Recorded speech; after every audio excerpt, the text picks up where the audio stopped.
Assalamualaikum warahmatullahi wabarakatuh.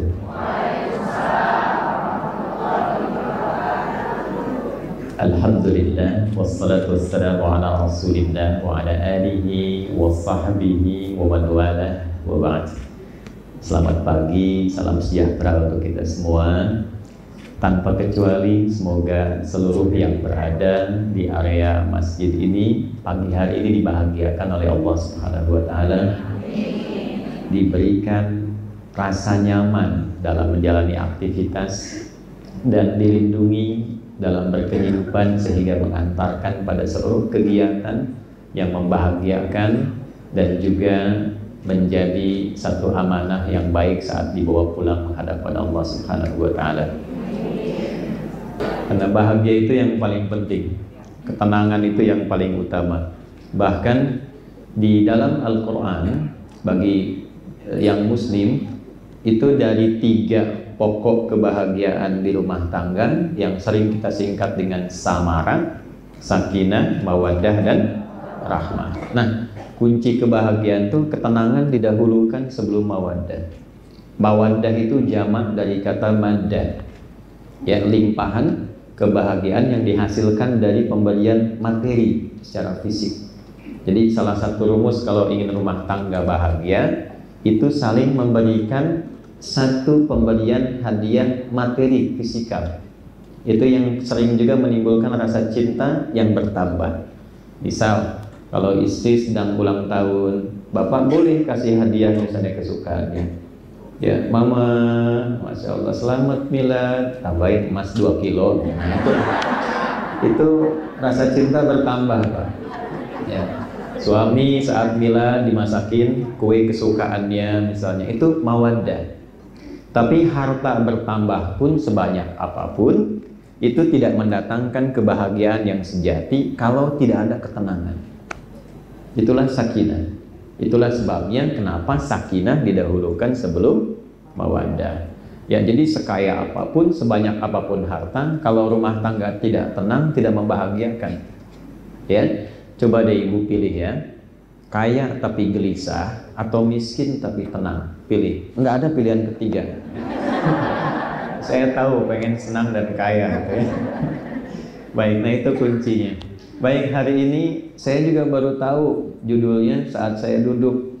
Saya melihat kenali dan waspada musuh hatimu. Ya, baru tahu tadi pembahasan. Tapi ini menjadi penting karena menjadi bagian salah satu unsur pokok dari tugas BPK itu sendiri.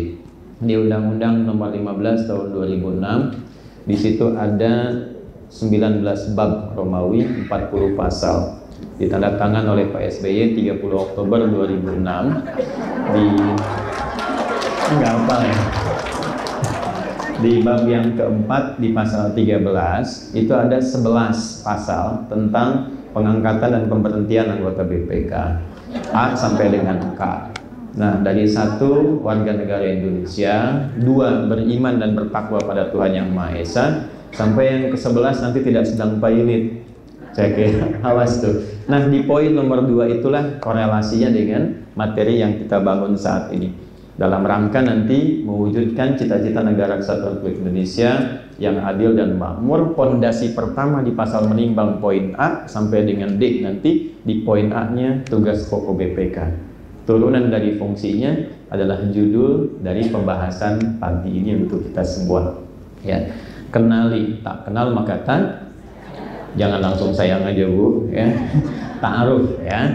Kan kenal itu tidak harus sayang, ya. Ibu kenal suami tetangga kan nggak harus langsung sayang, bahaya.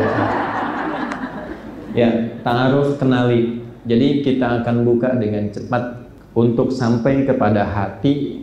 Kita mesti bedah dulu tentang anatomi keadaan diri kita. Kalau tentang fisik, yaitu ranahnya nanti ada di biologi dan turunannya. Tapi sekarang kita ingin tahu dulu tentang diri kita sampai ketemu hati. Dari hati itu nanti tahu unsurnya, dari unsur bagaimana mewaspadai. Jadi kurang lebih itu gambaran singkatnya. Nah, topik utamanya, mari kita mulai dan saya mohon izin berdiri ya untuk mudah terlihat dan mudah menyampaikan turunannya. Baik, para ibu sekalian dan bapak yang tergabung, ini mohon izin terlihat? Ibu kelihatan Bu? Kelihatan ya, alhamdulillah. Itu BPK ini imannya luar biasa istisqa ini. Saya belum tulis sudah kelihatan. Oke, belum saya tulis sudah kelihatan Pak. Memang Masjid Al-Hasil ini karomahnya tinggi. Kita tulis dulu, saya cek sebentar ya. Bismillah. Manusia. Ini sekaligus mengecek apakah jamaah yang hadir pagi ini manusia semua atau barangkali ada malaikat yang sedang menyamar. Disebut manusia jika setidaknya memiliki 3 unsur utama. Oke. 1, ada fisiknya, bodinya, tubuhnya. Saya agak cepat. Yang kedua, ini ada akalnya yang membedakan nanti dengan hewan. Ini sumber pikiran ada di sini. Yang ketiga, ada rohnya, ada spiritnya. Ini inti kehidupan kemanusiaannya ada di sini. Oke, saya pelan-pelan. Jadi disebut manusia bila ada 3 unsur ini. Hilang salah satunya, maka hilang unsur kehidupan dalam kemanusiaannya. Kita beri contoh. Ada fisik, ada akal, ada roh. Rohnya hilang, tidak ada. Maka ini meninggal, selesai, wafat ya. Kemudian hilang akalnya, tidak akal, tidak ada, maka ini hewan ya, karena itu hewan tidak berakal. Nah, kalau hewannya berakal, bahaya. Kadang-kadang kita sering oleh Allah diberikan motivasi, gambaran, belajar dari hikmah kehidupan hewan untuk memfungsikan akal dan cara berpikir kita. Contoh, ibu yang kadang-kadang ada dorongan untuk berkeluh kesah tentang rizki. Tambah ini, cicilan ini, tutupan ini, pengen banyak, pengen sedikit, dan sebagainya.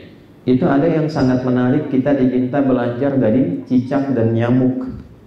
Misal, bahkan orang tua kita itu tidak banyak teori, dikasih lirik aja, sederhana. Ya, cicak makanannya apa Bu? Nyamuk. Baik, sekarang nyamuk punya sayap tidak? Punya. Cicak? Bagaimana keadilan Tuhan menjadikan satu hewan makanannya bisa terbang, yang makannya nggak bisa terbang Pak? Coba. Dan cicak itu bergeraknya bagaimana? Merayap di mana? Di dinding, ya. Coba bayangkan kalau nyamuk itu diberi akal, jadi mainan cicak, gitu ya. Kalau punya akal. Tapi orang tua kita bijak memberikan sebuah nilai tanpa harus menyantumkan dalil untuk berpikir bagaimana adilnya Allah mengatur rezeki untuk kita semua supaya tidak mengeluh. Cicak diam-diam. Perhatikan, datang seekor. Kok bisa datang seekor nyamuk? Bukan cicak yang mendatangi nyamuk, tapi nyamuk yang mendatangi cicak.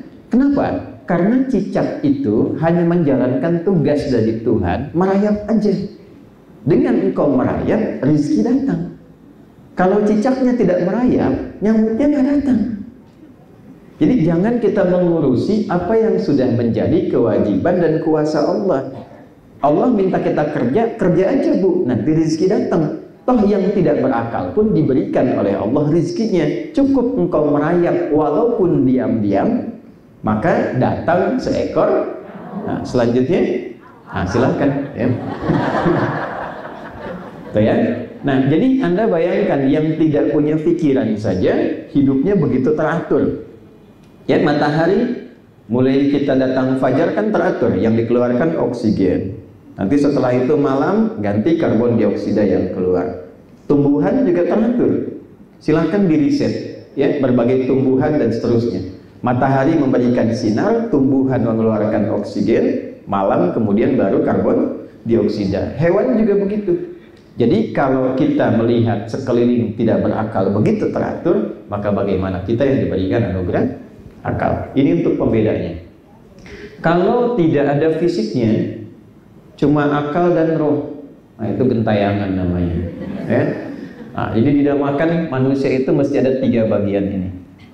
Dari 3 ini, saya teruskan dulu karena kita belum ketemu konteks tentang hati. Dari 3 ini, lalu Allah meminta kita mengatur keseimbangan supaya 3 bagian diri kita ini berfungsi dengan optimal. 1, fisik. Turun misalnya Quran surah kedua Al-Baqarah di ayat 168, ya, paling kanan sebelah bawah di mushaf. Ya ayyuhan nasu, hei semua manusia tanpa kecuali. Jadi di Islam itu ada satu yang menarik. Kalau ada diksinya menggunakan kata nas, maka hukumnya berlaku universal. Jangan dibatasi oleh keyakinan, jangan dibatasi oleh keimanan. Semua boleh mendapatkan nikmat itu dengan, nah ini satu gambaran yang sangat luas dan terbuka. Contoh seperti ini, ibu di dunia pekerjaan bekerja secara profesional, ya, jangan ada batasan-batasan sekat keyakinan dalam konteks saling mendukung. Oh, tolong dong minta bantuan, ini susah. Oh, kamu kan beda keyakinan. Nah, itu justru menurut Quran salah. Ya, dalam konteks kemanusiaan jangan lihat dan batasi dengan nilai-nilai keyakinan.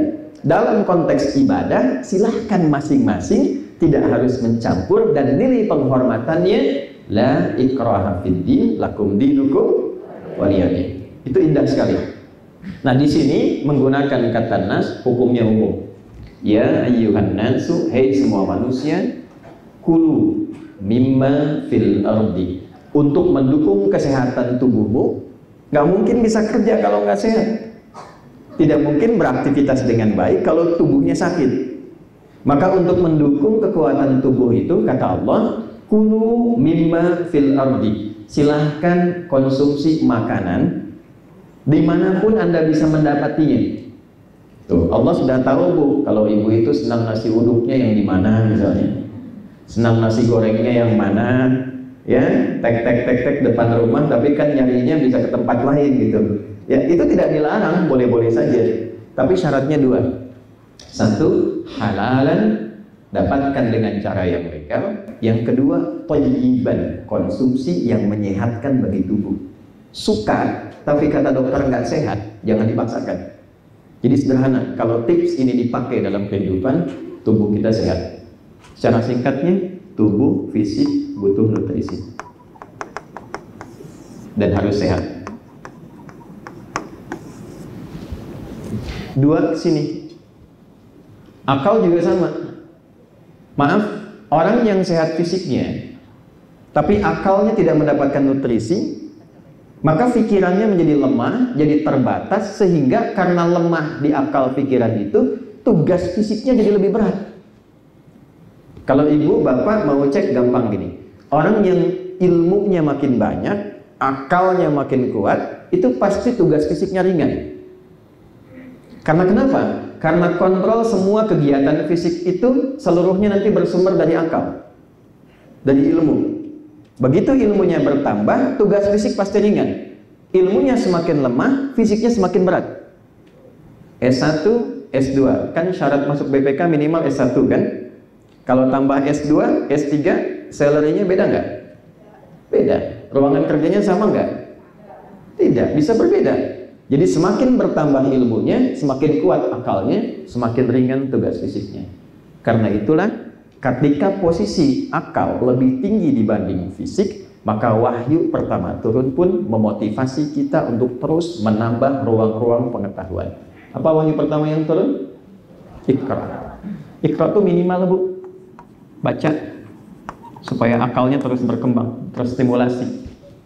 Ya, jadi jangan kita batasi unsur bacaan ini masih ringan. Nanti di Quran tuh ada ayat riset, ya, ada ayat tentang tafakur, memetakkan sesuatu sebelum dikerjakan, meriset semua aspek di langit dan di bumi. Ada ayat tentang akuntansi, Al-Baqarah 282, ada ayat hitungan, ada ayat tentang pendalaman. Tapi dimulai dengan ini, minimal mau baca. Kalau kita bisa kembangkan sifat mudah dan gampang akses membaca, maka ini meningkat, tugas ini lebih mudah. Ya, kan Quran juga dimulai dari Iqra kan? Mau baca ya? tapi masih tahap rendah. Makanya kan belajarnya alif sampai ya kan, a fathah a fa fathah fa lam dhamma u lu apa lu gitu kan. Nah, setelah itu baru mengkaji. Nah sekarang ini intinya. Saya simpan dulu yang ini, sekarang kita ke sini. Tuh. Ini unsur kehidupannya. Sejenius-jeniusnya orang, rohnya tidak ada, ya tidak hidup. Harus ada ini. Ini ada nutrisi, ini juga ada nutrisinya berupa pengetahuan, ilmu. Ini unsur kehidupan yang paling penting, tentu juga membutuhkan nutrisi, ada tempatnya, ada keadaannya.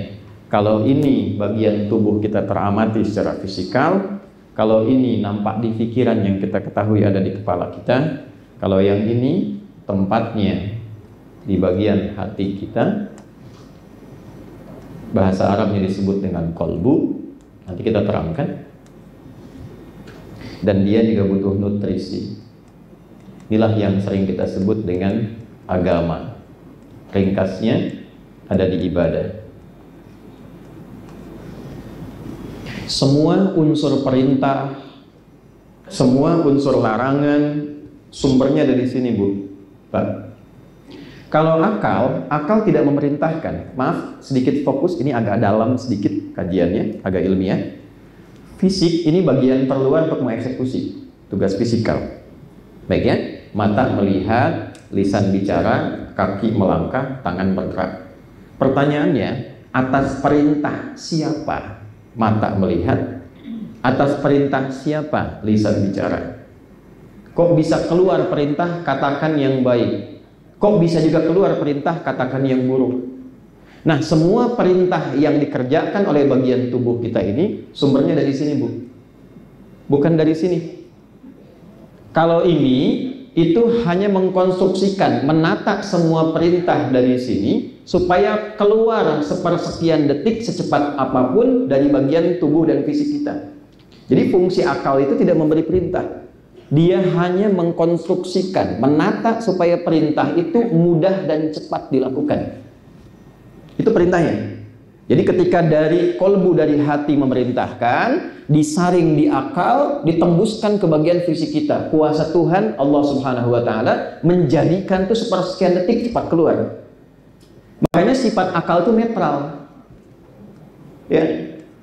Kan sekarang sering ada campaign akal sehat ya. Akal sehat itu gampang, yang penting belajar yang benar. Yang sekarang jarang dikaji itu adalah jiwa yang sehat, kolbu yang sehat, hati yang sehat. Karena di sini semua sumber perintah dan larangan muncul. Di sini semua sumber kehidupan ini berasal. Jadi kalau di sininya tidak sehat, ibu pintar, jangan ibu dah, yang di luar saja, ya. Misal ada orang pintar, tapi di sininya kotor, tidak baik. Maka kepintarannya hanya akan digunakan mengeksekusi yang kotor itu supaya cepat dilakukan. Tapi kalau isinya di sini baik, maka semua yang keluar dari isi hati ini ditembuskan ke akal supaya cepat dikatakan atau dilakukan oleh bagian fisik kita. Paham di sini? Halo? Maaf ya Bu ya, agak ilmiah sedikit, agak serius sedikit. Nah, kalau sudah paham ini, baru kita sampai ke hati. Membahas ke sini, baru masuk kepada temanya. Jadi saya ingin kita paham dulu, kalau lisan itu ada yang bicaranya kurang bagus, ya, yang tanggung jawab itu ada di sini. Jadi kalau ibu dengan suami di rumah atau di pekerjaan ingin nyaman, kan jarang ada yang mengatakan, misal mohon maaf ya, mohon maaf sekali, sumber semua perasaan itu kan bukan di pikiran. Ya, semuanya di sini. Gak enak hati. Saya belum pernah dengar ada orang bilang gak enak akal. Duh, saya gelisah nih. Kenapa? Gak enak akal. Semua dari sini sumbernya. Ya, kalau yang Muslim bisa didapatkan di hadis Nabi di Al-Arba'in nomor hadis yang ke-6, dicantumkan oleh Imam Nawawi. Ya, kemudian disampaikan dari Nabi Sallallahu Alaihi Wasallam. Perhatikan kalimatnya, ala inna fil jasadi mudghah. Semuanya, kata Nabi, perhatikan dan ketahuilah, dalam tubuh kita itu ada satu bagian. Hati-hati. Idza shalahat shalahal jasadu kullu. Kalau bagus itu maka akan berpengaruh pada semua bagian tubuh ikut bagus.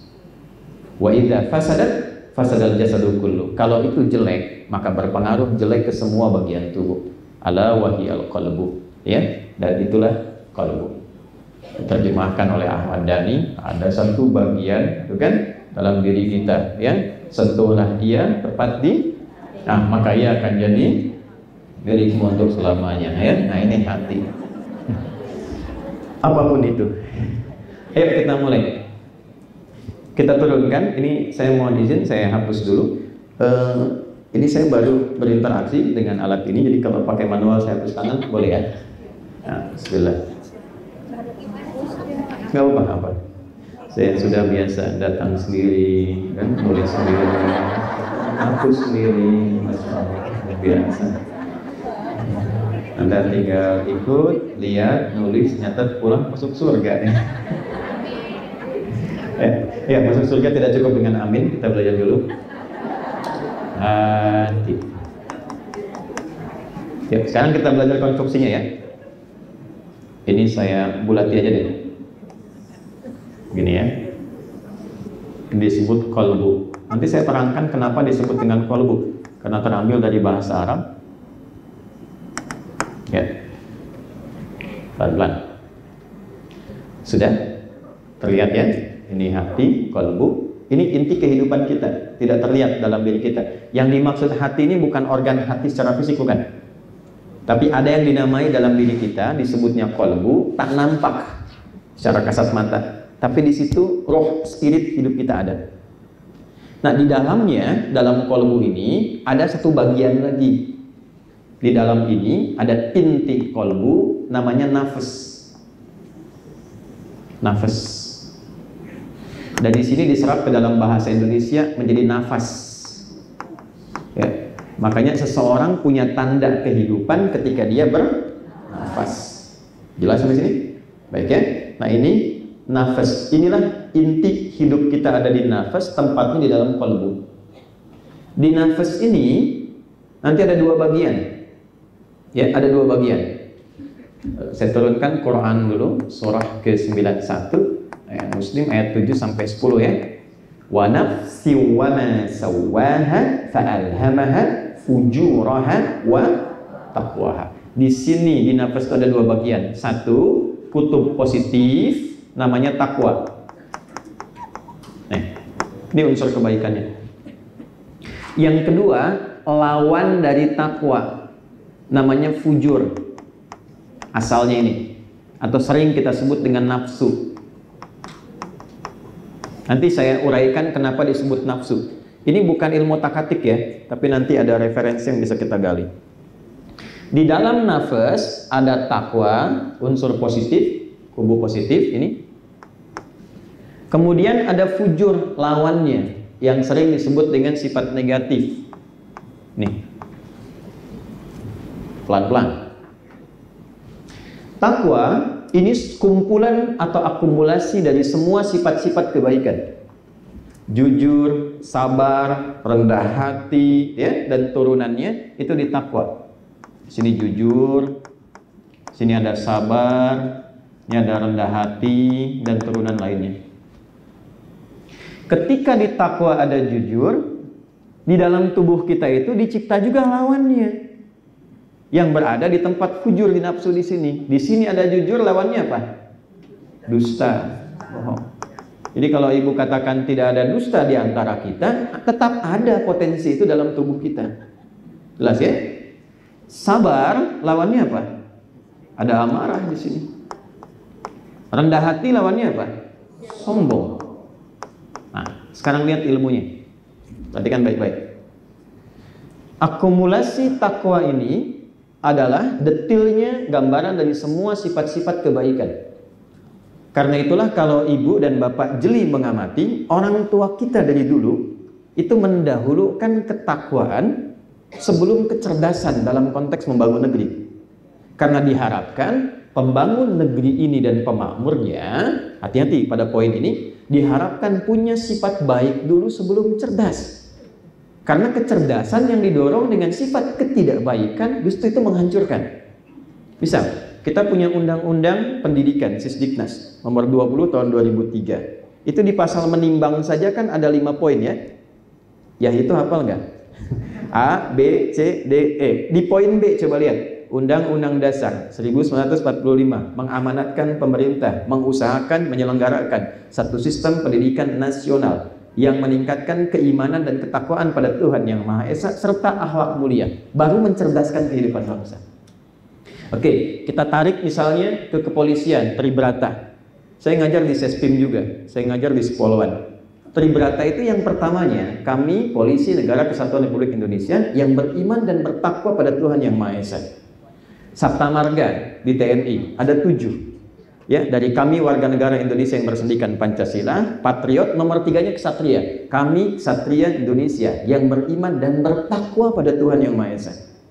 Hakim, dari mulai Cakim tuh mau masuk ada Pancadharma, dari ksatria sampai tirta. Kami hakim Indonesia yang beriman dan bertakwa pada Tuhan Yang Maha Esa. BPK juga sama. Tadi kan bab yang keempat pasal 13, dari 11 untuk keanggotaan BPK, nomor 2-nya beriman dan bertakwa pada Tuhan Yang Maha Esa. Karena itulah kemudian ini diikat dengan pasal 1 di Pancasila pada setiap turunan keputusan berbangsa bernegara. Undang-Undang BPK nomor 15 tahun 2006 itu dibukanya dengan kalimat dengan rahmat Tuhan Yang Maha Esa. Keputusan presiden juga sama. Turunan rahmat Tuhan itu ini ke sini. Nukleusnya ini, intinya takwa. Jadi berbahagianya kita dan satu-satunya di muka bumi ini negara yang dari dasar perundangannya dan turunan penjagaan pada bangsanya yang menyantumkan sifat takwa itu hanya Indonesia. Silakan Bapak Ibu cek, event itu di negara Timur Tengah tidak ada satupun negara yang menyantumkan pada undang-undang dasar turunannya sampai jadi instrumen kebangsaan dengan sifat takwa kecuali Indonesia. Orang tua kita jenius itu. Ya, nah itu yang harus kita kejar. Dan dengan takwa itulah negeri ini dibangun. Coba Bapak Ibu lihat dan bandingkan dengan para pendahulu kita. Kita kan sedang nuansa kemerdekaan 79 tahun sekarang. Bagaimana Pak Hugeng, bagaimana Jenderal Sudirman, bagaimana Bung Karno, tokoh-tokoh hebat sampai kekinian. Yang didahulukan tuh ketakwaannya. Ibu kalau main ke Sespim, itu pertama kali yang muncul itu adalah baligo Jenderal Hugeng dengan tulisan yang sangat indah. Memang baik jadi orang penting, tapi lebih penting jadi orang baik. Dan satu-satunya jenderal polisi yang menuliskan kata iman di dalam nisannya dan tidak pernah ditampakkan selama hidupnya. Kan namanya Bapak Hugeng Iman Sentosa kan? Tapi nggak pernah dimunculkan Iman Sentosanya selama hidup, Hugeng aja. Begitu beliau meninggal dunia, sebelum meninggal itu dituliskan di nisannya, pada hari ini telah aku buktikan pada Allah Tuhan Yang Maha Esa bahwa imanku betul-betul sentosa.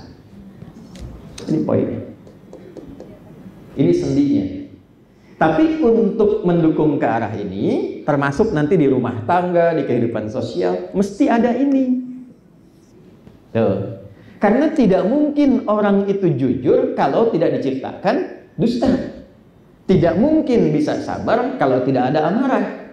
Jadi cara melihatnya begini, marah itu diciptakan bukan ingin menjadikan kita pemarah, bukan.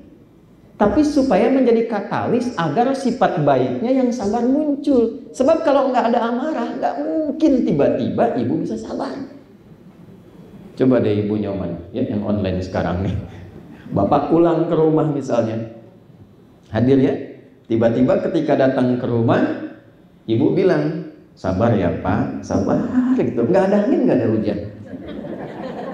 Pasti Bapak tanya, Mama sehat? Mesti ada pemicunya. Ya, karena itulah Allah menyampaikan, fa'alhamaha fujuraha wa taqwaha. Qad aflaha man. Nah, sekarang selalu ada kata gini, manajemen kolbu, manajemen kolbu. Yang paling gampang tuh gini, manajemen kolbu dalam Quran. Yang paling gampang kita memahami bahwa nafsu fujur itu diciptakan bukan ingin menjadikan diri kita larut dalam masalah, tapi untuk menjadi katalis supaya takwanya muncul. Prakteknya, setiap menemukan sifat buruk dalam kehidupan, Itu tanda dari Tuhan supaya kita cepat mengeluarkan lawan yang baiknya. Itu dulu. Jadi kalau suami pulang ke rumah dalam keadaan marah, ibu jangan marah dulu. Karena marah dititipkan pada suami supaya melatih kesabaran diri ibu itu muncul. Karena ke depan itu ada masalah lebih tinggi yang ibu harus atasi dengan kesabaran ekstra. Kalau tidak dilatih sekarang, nanti semakin tidak kuat yang di depan. Ya, jadi bukan ingin menjadikan suami seorang pemarah. Dilawannya bagaimana? Papa pulang ke rumah sedang marah, terima dulu. Alhamdulillah. Kok mama bilang alhamdulillah? Kesabaran, Pak. Marah dititipkan pada papa supaya mama bisa meningkatkan kesabaran. Cepat cari lawannya. Suami datang marah, ibu nanya, kamu kenapa? Emang kenapa? Gak nyambung. Lawan. Papa pulang ke rumah menemukan istri cemberut. Lawan cemberut apa? Senyum. Si cemberut, mama. Kayaknya kenal deh. Ini iPhone terbaru. Itu pasti harmoni. Tuh Pak, lihat tuh langsung. Ya. Tapi kalau dilawan dengan satu cemberut yang satu marah, ya perang dunia ketiga. Selesai semua. Maaf ya, ini memang secara teoritis mudah disampaikan. Prakteknya tidak semudah mengatakan. Karena itu juga sama, Ustadz juga sama. Itulah sebabnya Ustadz kalau bahas materi ini jarang bawa istrinya. Ini live gak? Enggak ya? Aman kita. Baik. Ini satu. Ini ya. Qad aflaha man zakkaha. Hidup seseorang itu akan cenderung bahagia dan nyaman kalau bisa menyucikan hatinya. Ibu kalau nyuci, buang pakaiannya atau buang kotorannya? Dibuang kotoran supaya apa? Bersih pakaiannya. Jadi kotoran diciptakan bukan ingin membuat pakaian ibu kotor, bukan. Filosofinya supaya muncul bersihnya. Sebab kalau tidak ada yang kotor, ibu nggak kenal bersih. Jadi bukan buang pakaiannya. Itu poinnya. Sama ini juga begitu. Nafsu diciptakan bukan ingin meningkatkan sifat buruk, tapi supaya baiknya muncul. Jelas sampai sini? Oke. Kalau sudah jelas, mari kita ambil prakteknya satu persatu dengan turunan-turunannya. Bismillah. Saya hapus yang di sini. Nggak apa-apa, ini bersih tangan saya. Saya nggak geser supaya ini nggak hilang. Ya. Bismillah. Fokus Bu, baik-baik.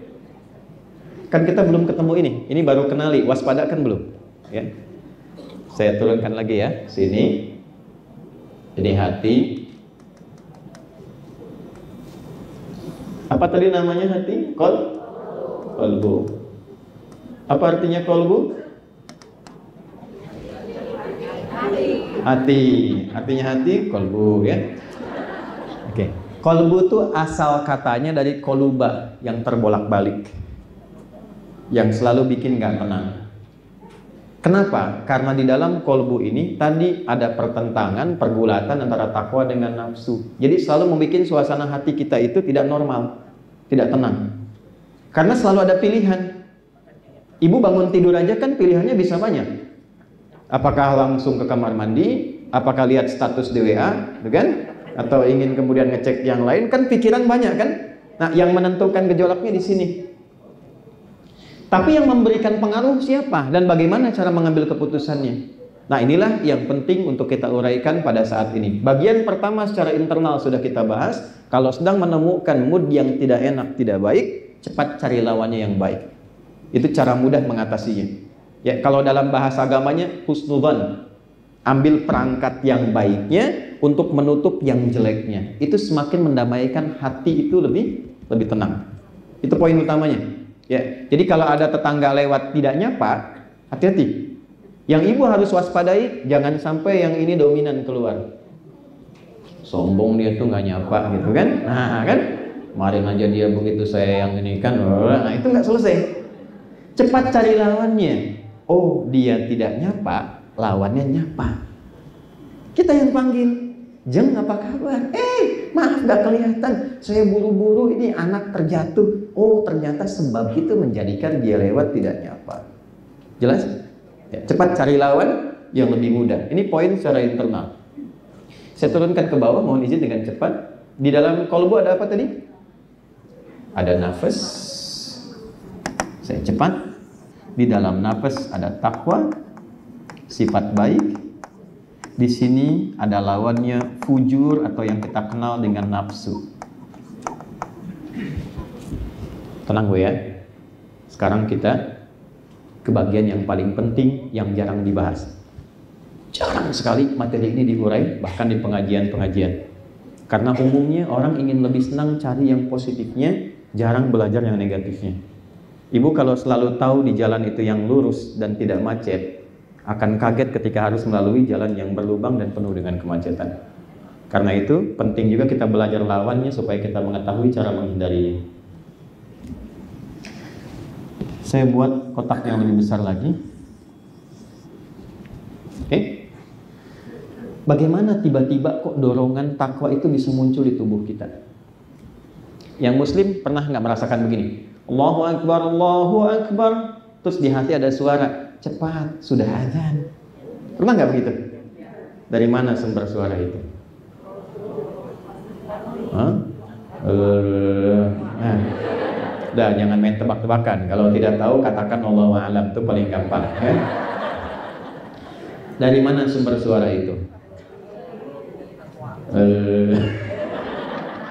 Nih, yang mensupport takwa, supporternya disebut dengan malaikat namanya.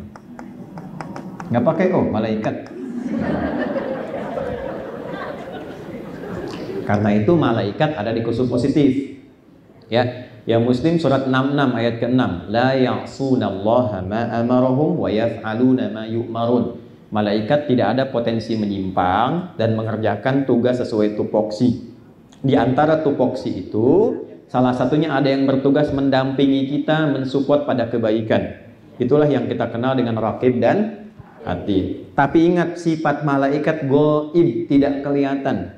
Jadi kalau besok-besok ada yang bilang saya baru video callan sama malaikat, nah berarti itu aneh, tinggalin aja. Ya, nggak usah banyak di komen itulah. Jelas? Baik ya, sebab di negara kita itu luar biasa, semua ada. Ya, keberagamannya terlalu tinggi.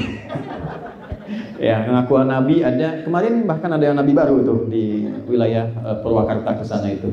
Ya, tapi itu kata Nabi Muhammad tidak aneh. La nabiyya ba'di, nggak akan ada nabi setelah saya. Maksudnya apa? Kalau ada yang ngaku-ngaku, ya saya nabi misalnya, berarti kalimat nabi benar. Akan ada yang mengaku, kalau sudah mengaku abaikan saja. Yang aneh itu setiap ada yang ngaku ada pengikutnya. Itu poinnya. Ya. Dulu ada yang ngaku nabi, pelatih bulu tangkis, terus ditangkap sama polisi kita. Tanya, kenapa anda ngaku nabi? Saya ke Bogor pak, dapat wahyu. Kita ke Bogor dapat talas, dia wahyu tuh. Ada yang paling rekor tertinggi ngaku malaikat. Ya, ada dulu sempat ngaku malaikat dan mau mendaratkan malaikat Jibril di Monas katanya. Nah, dan ditangkap sama polisi kita tuh. Polisi jangankan teroris, malaikat tangkap tuh. Ya. Ini disebutkan 88 kali dalam Al-Qur'an. Fokus. Tapi setelah adzannya selesai dalam hadis, fa idza tuwiba fa'ada. Begitu la ilaha illallah, pernah nggak ada begini? Tenang, baru adzan, belum komat. Ah, tuh lihat tuh. Ada Pak Sekjen ya? Ada. Tuh, itu siapa? Tuh ya. Nah ini poinnya. Kan kita gimana bisa waspada tentang keadaan di hati kalau nggak kenal? Jadi yang mensupport pada kebaikan saat menghadapi masalah rumah tangga, kan selalu ada yang bilang, tenang, dia dititipkan kepada kamu supaya engkau bersikap yang baik dan menyempurnakan kekurangannya. Tapi sisi lain, masa iya si istri harus sikapnya begitu? Emang nggak bisa bersikap yang lain? Nah itu siapa? Ah, itulah setan.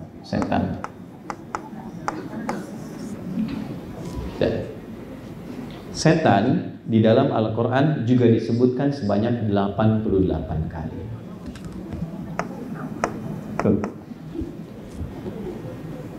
Jadi memang tidak berhenti. Sepanjang kita hidup, malaikat memberikan support, setan memprovok. Jadi provokator hati itu ya setan. Sepanjang manusianya hidup, ya setan juga berdinas. Ya, makanya yang tidak digoda setan itu yang sudah meninggal. Ini kurang kerjaan setan menggoda orang meninggal. Udah. Jadi kalau ibu nggak pengen digoda setan, ya silakan. Ini pasti ini. Semua apapun, ibu di sini pun pasti itu merasakan dalam hatinya beda-beda. Yang satu nyatat, yang dua bilang dalam hatinya, "Ini Ustadz kapan selesai ya? Saya juga banyak kerjaan."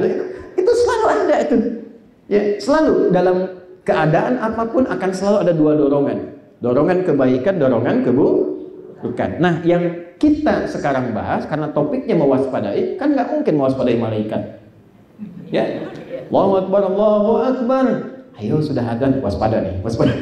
Nggak mungkin. Yang kita waspadai pasti sisi yang negatif yang ini. Ya. Nah, problemnya saat ini kebanyakan bahkan di Muslim sering menghafal yang positifnya saja, yang ini jarang dikaji. Malaikat ibu hafal, ada berapa jumlahnya yang kita kenali? 10, bahkan ada liriknya, Jibril, Mikail, Israfil, Israel sampai ke Ridwan. Setan pernah nggak dihafalkan? Kan? Surga belajar kan, sampai tahu pengen ke surga Firdaus, tapi neraka nggak pernah dikaji. Coba saya tanya, surga berapa pintunya? 8, neraka berapa? 7. Udah pernah dikaji belum? Bagaimana bisa menghindarinya? Itu yang dikomen oleh sahabat Ali bin Abi Thalib. Banyak orang pengen ke surga, tapi tidak memahami dan mengerjakan amalan surgawi. Banyak orang pengen terhindar dari neraka, tapi tidak sedikit perbuatannya mencerminkan ahli neraka. Ya, nah kalau ada fikih malaikat, tidak salah pagi ini kita belajar fikih setan. Fikih itu maksudnya paham, mengerti. Kita belajar sampai paham setan itu siapa, dari mana munculnya. Tidak usah tahu wujudnya, karena nggak tertarik juga saya. Yang penting fungsinya apa. Supaya saat ibu merasakan suasana tertentu yang tidak baik, ibu ngerti, oh ini setan ini yang sedang berperan. Dan cara mewaspadainya bagaimana? Itu poin yang kita turunkan di kesempatan kali ini. Dipahami ya ibu ya? Pak ya? Baik. Nah, jadi ini baru kita mulai nih yang tadi pendahuluan mengantarkan ke sini. Yuk kita turunkan dulu siapa setan, wa ma adraka ma setan. Kemudian bagaimana cara kerjanya dan seperti apa gambaran-gambarannya. Bismillah. Di sini saya tidak geser ya. Untuk, supaya saat ini pindah ke sini nyambung, saat di sini ditulis ini nyambung. Bismillah. Kita belajar dari transmisi sanadnya dulu, runtutan orang yang pernah belajarnya seperti ini. Nah, ada yang menarik di Islam itu, ilmu itu kalau bisa ditelusuri sampai ke pokok-pokok penyalurnya supaya argumentasinya kuat. Sahabat Nabi yang senang belajar seperti ini namanya Hudzaifah Al-Yamani. Hudzaifah itu orang pintar, cerdas, jenius, dan kita bisa lacak biografinya itu ada sampai sekarang. Jadi kalau orang belajar surga, beliau tanya Nabi tentang neraka. Orang tanya malaikat, beliau tanya tentang setan. Sahabat risih, kamu kenapa sih beda sendiri? Kata Hudzaifah, kalau orang selalu belajar tentang surga, tidak tahu neraka, maka tidak tahu cara menghindari perbuatan yang menjerumuskan ke neraka. Kalau orang belajar tentang banyak malaikat, tidak pernah tahu setan, maka dia akan sulit mewaspadainya. Jadi sanad pembelajaran kita menyambung ke salah satu unsur sahabat tentang keterangan ini. Baik, siapa setan? Ada yang tahu? Boleh angkat tangan. Kita mulai dengan 5 juta. Saya serius. Ya, 10 juta. Umroh. Waktu habis. Udah. Waktu habis. Setan. Evil. Kita turunkan ke sini pakai bahasa Arab dulu. Ini kan dari bahasa Arab syaitan. Ya. Tahan ya Bu, Pak, pelan-pelan. Setan itu dari bahasa Arab syaitan. Syaitan itu akar katanya dari kata syaitan, gini. Ya. Saya mohon maaf sebesar-besarnya, saya tuliskan dengan rinci nama-nama ini supaya nanti ibu dan bapak bisa waspadai. pesan dari Nabi, kalau namanya ada kemiripan apalagi sama, cepat ganti ya. Jadi kita turunkan satu-satu nih. Syatona. Syatona itu artinya yang menjauhkan dari semua nilai kebaikan. Oke, ada dua arti, yang menjauhkan dari semua nilai kebaikan atau yang terlempar ya dari kebaikan. Menjauhkan dari kebaikan atau terlempar dari kebaikan. Makanya sering kita katakan a'udzubillahi minasyaitonir rajim, itu yang dilempari. Kenapa? Karena dia selalu mengarahkan kepada yang buruk, ngajak kepada yang buruk, terjauh dari yang baik, mengajak kepada yang buruk. Jelas ya? Itu kata kerjanya syaitana. Kalau melekat kepada sifat yang suka menjauhkan orang dari nilai-nilai kebaikan kepada yang buruk, maka berubah dari kata syaitana, kata kerja, menjadi kata benda. Kata bendanya syaitan. Jelas? Pak, jadi syaitan itu asalnya kata sifat yang melekat kepada satu objek yang senangnya menjauhkan dari yang baik kepada yang buruk. Ya. Karena itu nanti syaitan bentuknya bisa umum dalam Al-Quran. Karena kata netralnya dalam bahasa Arab punya sifat yang satu saja, setiap menjauhkan dari yang baik kepada yang buruk. Jadi kalau satu kali suami ibu ngajak kepada yang buruk, maka suami ibu sedang menjadi bukan saya yang bilang betul ya, sedang menjadi tidak normal, karena seharusnya ya ia mengarahkan pada yang baik-baik. Ini yang terlempar. Jadi kalau sifat Tuhan Rahim dengan rahmat Tuhan yang Maha Esa, sifat syaitan rajim. Pakai titik. Rahim dan rajim. Ya. Terlempar dari yang baik atau menjauh dari yang baik. Yuk kita pelan-pelan. Yang Muslim buka Quran surah ke-18 ayat 50, Al-Kahf. Quran surah 18 Al-Kahf ayat 50. Ini kita baca tiap hari Jumat selain Yasin. Yasin malamnya, paginya Al-Kahf. Ya, sayangnya Al-Kahfi atau Al-Kahf ini kebiasaan yang kurang mungkin harus ditingkatkan ya Pak, Bu. Diusahakan kalau ngaji sudah lancar, pelajari artinya. Lalu pahami hikmahnya. Misal, di Al-Kahfi itu kan ada 4 kisah viral. 4 kisah viral ini sebetulnya itu gambaran hikmah kehidupan yang akan selalu kita alami dalam hidup. Dalam era apapun. Ya, dalam era apapun. Nah, di antara kisah-kisah viral ini nanti ada pemuda-pemuda yang mempertahankan keimanannya.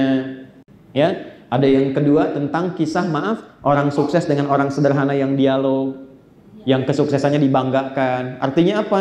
Orang sukses itu cenderung menghadirkan kebanggaan akan kesuksesannya. Dan di balik kebanggaan itu kadang melahirkan sikap yang kurang baik. Ya. Turunkan lagi, ada kisah Nabi Musa dengan Khidir. Lalu ada kisah Dzulkarnain penguasa ya di seluruh bagian lapisan bumi. Jadi kalau ibu ingin menjadi penguasa, bapak penguasa yang baik, maksud penguasa ini bisa menjangkau kesuksesan yang luas, maka belajarlah dari kisah-kisah ini. Nah, di antara turunan itu ada di ayat ke-50 yang berbicara tentang genealogi setan. Ya. Perhatikan kalimatnya. Wa idh qulna lil malaikati isjudu li adama fasajadu illa iblis kana minal jinni fa fasaqa an amri rabbi. Oke. Berarti kita punya nama satu iblis, malaikat sudah, kemudian ada jin. Setannya belum ketemu.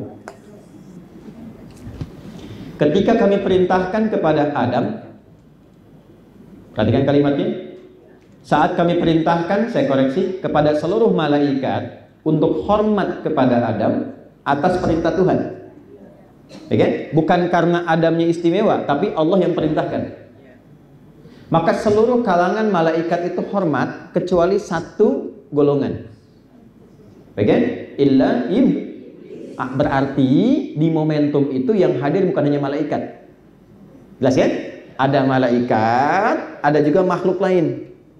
Cuma di sini kalau di bahasa Indonesia menggunakan metode synecdoche pas pro toto. Ya, ada pas pro toto, ada totem pro parte. Sebagian mewakili keseluruhan, keseluruhan mewakili sebagian. Kalau sebagian mewakili keseluruhan namanya pas pro toto. Baik ya? Kalau keseluruhan mewakili sebagian namanya totem pro parte. Indonesia kemarin mendapatkan emas setelah mengalahkan Cina di cabang olahraga angkat besi misalnya. Masa semua orang Indonesia angkat besi semua? Kan tidak. Ya, itu totem pro parte. Tapi kalau kita katakan Rizky Juniansyah, ya kan, mengalahkan pesaingnya dari Cina dan membawa kebanggaan bendera merah putih Indonesia, itu pas pro toto. Di sini disebutkan malaikat karena ini yang paling dominan. Tapi sebagian makhluk juga ada pada saat itu, salah satunya jin. Pelan-pelan ya. Salah satunya apa? Jin. Nanti kita bahas apa itu jin. Illa iblis, yang gak hormat kepada Adam atas perintah Allah, itu cuma iblis. Siapa iblis ini? Teruskan ayatnya. Kana minal jinni fafasaqa an amri rabbi. Dia termasuk kalangan jin yang menyimpang dari perintah Tuhan. Jin yang menyimpang. Jadi iblis ini bukan dari kalangan malaikat, tapi dari kalangan apa? Jin yang menyimpang. Oke. Apa bedanya jin dengan iblis, Bu? Oke. Kalau jin masih netral. Ya. Ini saya kasih rahasia ya. Tapi ini diantara kita saja. Ya. Jin itu kan dari jim dengan nun. Gini.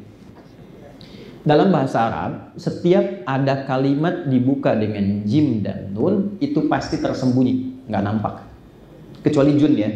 Kan dulu ada jin dan nah, junnya kan kelihatan karena Junaidi nama aslinya gitu. Jin, semua kata kalimat yang dibuka dengan huruf jin dan nun pasti nggak nampak. Contoh, di dalam rahim ada janin, jin dan nun. Kenapa disebut janin? Karena tak tampak secara kasat mata. Surga, apa bahasa Arabnya? Kenapa disebut jannah? Karena tak tampak sekarang dalam pandangan kita.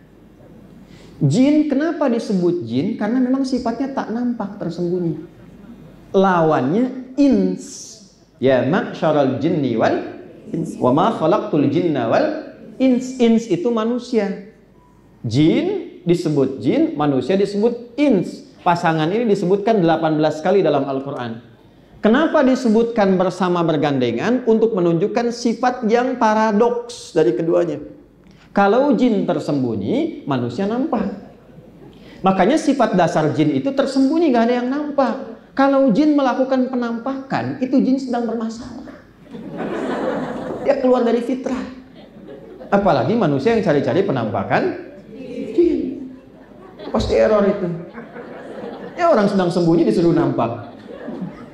Sebaliknya, manusia itu sifatnya tampak. Ins dari kata anusa, yang tampak. Jadi kalau ibu suka sembunyi-sembunyi, nah, berarti ibu sedang, bukan jadi jin, ibu sedang punya masalah. Ibu ketemu teman dari jauh tuh, senyum, tampak, hai Jang, hai, alhamdulillah, salaman, cipika-cipiki, selesai. Itu ins. Tapi kalau dari jauh kelihatan, sudah ngambil jalan yang berbeda. Sembunyi-sembunyi, itu sedang punya masalah. Saya nggak bilang jin. Suami ibu pulang ke rumah, pintu depan ada, dia datang lewat jendela. Terus buka WA di kamar mandi sembunyi-sembunyi. Ibu tinggal tanya aja, itu papa apa jin gitu. Nah, ini poinnya. Sama nanti kalau kita perdalam lebih dalam lagi. Contoh, kalau manusia ins itu sifatnya dari kata anusa atau anisah. Selain tampak ada kelembutan. Lawannya jin kasar. Makanya jin nggak ada yang lembut, Pak. Nggak ada orang kemasukan jin jadi lembut, itu nggak ada. Permisi Ibu Ketua, saya mau ikut pengajian, sedang kemasukan jin, nggak mungkin. Pasti mulutnya meracau, tindakannya mengacau. Tapi manusia tidak. Manusia itu petahnya lembut, harmoni, baik. Cukup menjadi manusia. Kita tidak bicara akidah dulu, cukup jadi manusia. Itu dari lahirnya saking lembutnya semua orang senang, dari rahim perempuan manapun. pengen gendong, pengen nimang, pengen nyanju. Pertanyaan besarnya kata Quran, kenapa setelah tumbuh, berkembang dan dewasa kok jadi berubah? Hilang kelembutan itu. Lisan alih-alih baik kok jadi kasar. Memandang dengan cara yang tidak elok. Pasti ada yang berubah. Nah, itulah kemudian datang ayat-ayat mengembalikan kita pada fitrahnya. Ya. Jadi kalau ada orang apalagi mengaku muslim, muslim itu kan tahu nggak artinya? Tunduk, patuh, damai, tenang, baik. Jadi kalau ada mengaku muslim kata-katanya tidak baik, itu dipertanyakan oleh Al-Quran. Karena akan muncul, ini dari hadis Nabi di hadis Muslim dari Abu Hurairah. Maaf saya lompat sedikit. Kata Nabi akan tiba satu masa, ada orang kelihatan rajin sholat tapi rajin mencela juga. Hati-hati itu. Ada orang rajin puasa tapi juga rajin memfitnah. Ada orang kelihatannya gemar berzakat tapi saat yang sama sedang berselisih. Puncaknya ini wasafaka dama hada, bahkan ada yang menumpahkan darah dan menyebut nama Tuhan di dalamnya. Ya, hati-hati kalau ada yang begitu, waspada Pak ya, ketua DKM tuh yang begitu jangan dikasih akses masuk ya. Ya, yang begitu tuh, tiba-tiba ini kafir, ini begini, tembak ini, bom ini, itu Nabi sudah ingatkan jauh-jauh hari. Kalau terjadi demikian, sholat dan mencela itu tu'khadhu hadza min hasanati, ini bunyi hadisnya, wa hadza min hasanati. Kalau ada orang sholat dan mencela orang lain, itu pahala sholatnya langsung dipindahkan kepada yang dicela itu. Ya. Itu poinnya tuh. Dan kurang lebih nanti saya buka sesi boleh ya, supaya nyambung dulu. Makanya hati-hati, dan itu kalau disebutkan terjadi. Ya, makanya dulu waktu saya ngajar di Lampung, saya baru sampai dari Lampung juga tadi jam 1 hampir setengah 2 malam. Ya. Dan kita kesini, dulu waktu ada kejadian bom di Jalan Tamrin itu, dua gitu. Dan kita berharap berdoa jangan pernah terjadi seperti itu lagi ya. Itu di Lampung langsung ada pertanyaan, Ustaz, apakah bom di Jalan Tamrin termasuk jihad fisabilillah? Saya bilang tegas mengatakan gini, Mas, sependek pengetahuan saya, jihad fisabilillah itu jihad di jalan Allah, bukan di Jalan Tamrin. Apa di sini? Nah, itu jin itu. Nah. Dan nyambung dulu sini ya. Ini iblis asalnya dari jin yang menyimpang. Fa fasaqa an amri rabbi. Harusnya dia mengerjakan taat pada perintah, jin hormat ikut. Dia nggak mau hormat. Nanti rincian ini ada di Quran surah 7 ayat 12 sampai 13. Dikonfirmasi oleh Allah. Allah itu gampang, maha tahu segalanya. Cuma supaya langsung keluar di lisannya jin ini, sehingga dia tidak punya potensi ngeles. Makanya kadang hakim kan sudah punya bukti tuh, ya kan? Tapi dimunculkan dalam lisan itu supaya keluar. Nah Tuhan maha mengetahui, dimunculkan di lisan jin ini supaya terdengar oleh malaikat dan sekitarannya. Qala ma mana'aka alla tasjuda id amartuk. Quran surah 7 ayat 12. Hei, kenapa engkau tidak mau sujud ketika aku perintahkan? Jadi yang penting bukan Adamnya. Yang penting aku perintahkan, kenapa kamu gak ikuti? Gitu. Apa kata jin ini pada saat itu? Ana khairum minhu. Saya lebih hebat dibanding dia. Khalaqtani min narin wa khalaqtahu min tin. Kau ciptakan aku dari api, kau ciptakan dia dari tanah. Tidak layak, tidak level yang tinggi, harus hormat pada yang rendah. Nah, perhatikan baik-baik.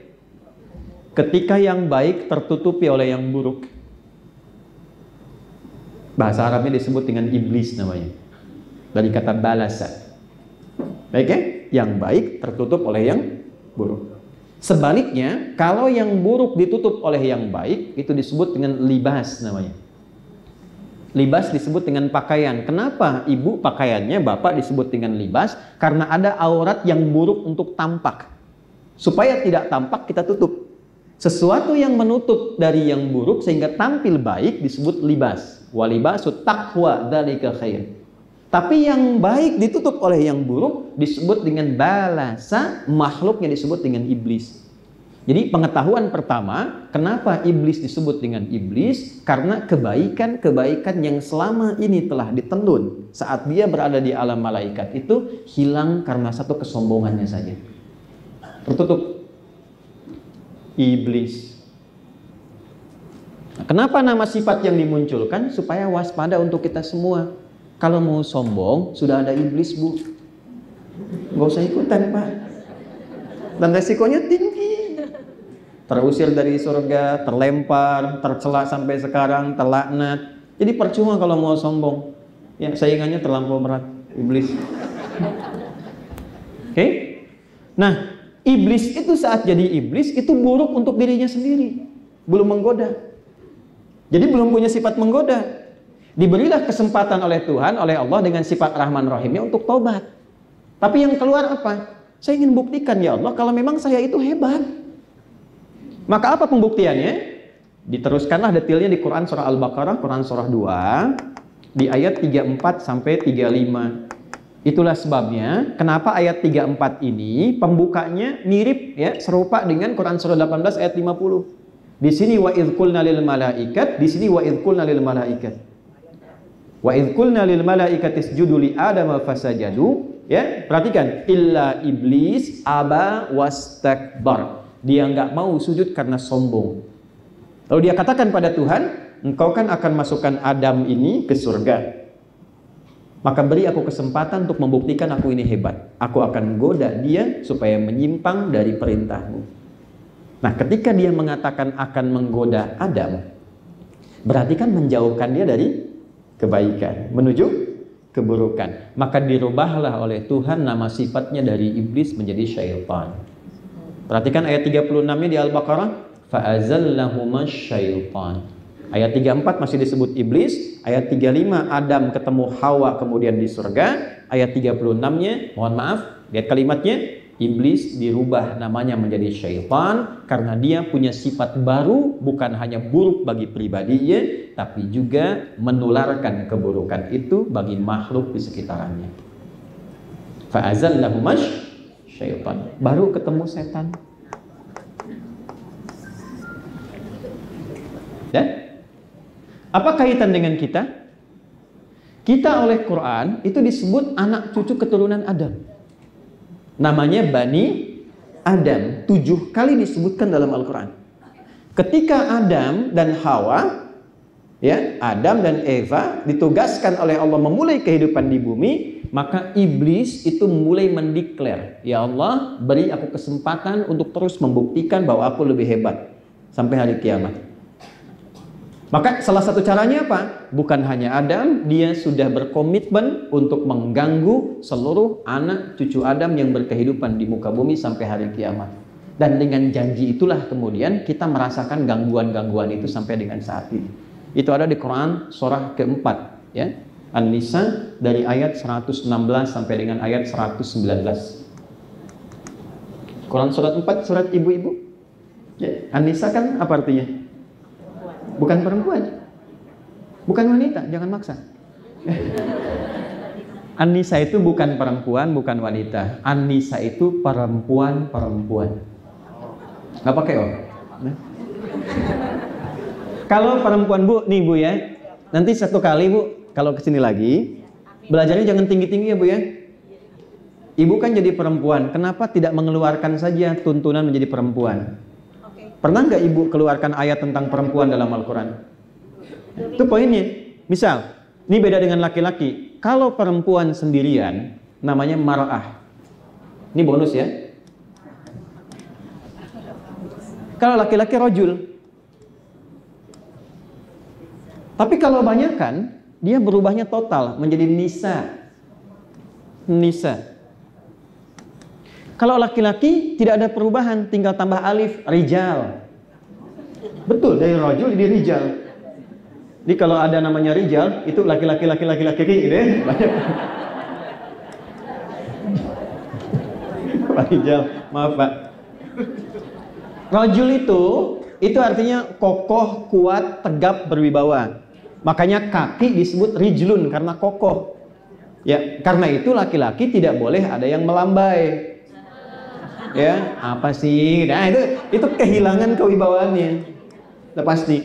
Perempuan disebut dengan mar'ah dari kata muru'ah. Satu, senang tampil indah. Itu sifat perempuan.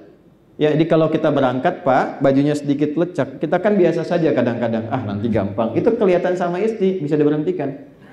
Ayah, stop. Bapak mau sekjen nggak peduli tuh, Pak. Stop, rapikan dulu, copot, setrika. Itu normal, Pak. Ya, nggak boleh marah tuh suami-suami di atas tuh, ya.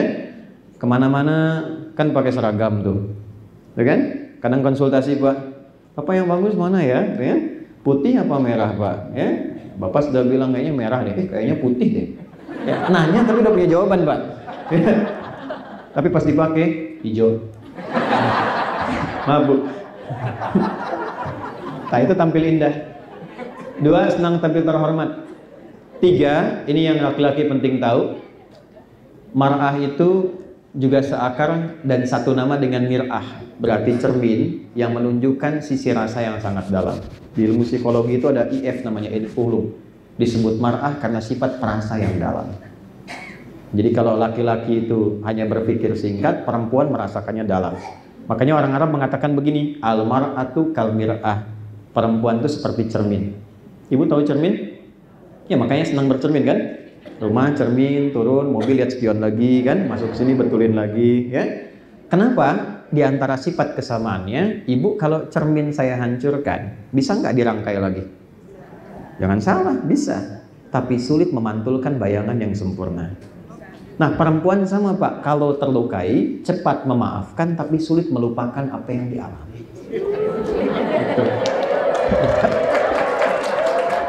Bu Daniel tepuk tangan tuh. Betul. Kalau Bapak punya masalah sekarang, Pak, 19 Agustus tahun 2024, punya masalah sekarang, itu rekening listrik tahun 80 diikut lagi. Kenapa? Karena akumulasi. Ya. Papa ini kenapa sih nggak berubah? Dulu juga. Nah, dulu juga itu pasti ikut tuh. Jadi kalau ada yang seperti itu dengerin aja, Pak. Itu normal artinya. Tapi kalau kumpul banyakan, dia berubah jadi nisa. Tadi kata nasa, yang gemar mencurahkan apa yang dirasakan.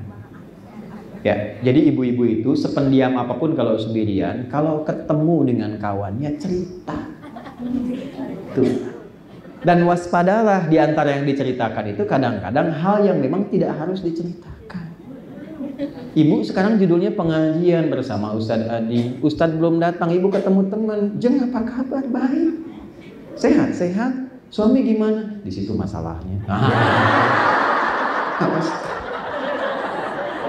Nah, sekarang kan nggak ketemu orangnya, curhatnya di media sosial kan? Ya kan? Nggak nyangka ya. Tuh. Terus yang ditunggu komentarnya kan? Nah, ibu maaf ya, saat Anda mengatakan nggak nyangka, itu Anda sedang nyangka. Jadi banyak begini itu. Dah, yuk. Udah, kemudian dia memutuskan untuk menggoda anak cucu Adam. Disitulah dia kemudian mempunyai sifat baru, yaitu setan. Nah, di antara sifat-sifat itu ada beberapa yang penting untuk kita turunkan. Ada 9 jenis setan.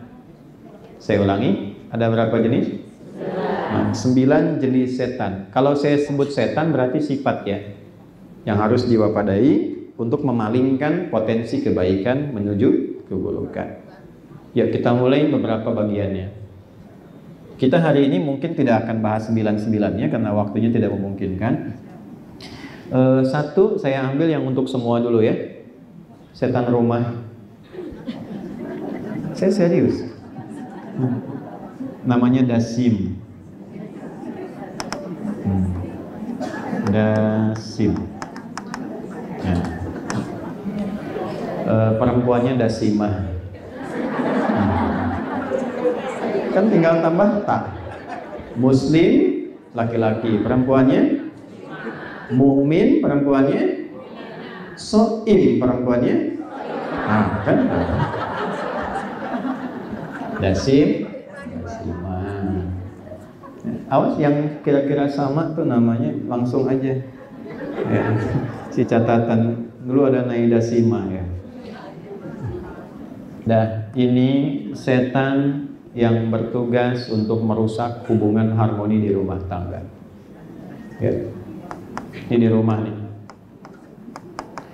Yang Muslim ayatnya coba di Quran surah kedua di ayat yang ke-102. Ini agak panjang ayatnya, sebelah kiri paling atas.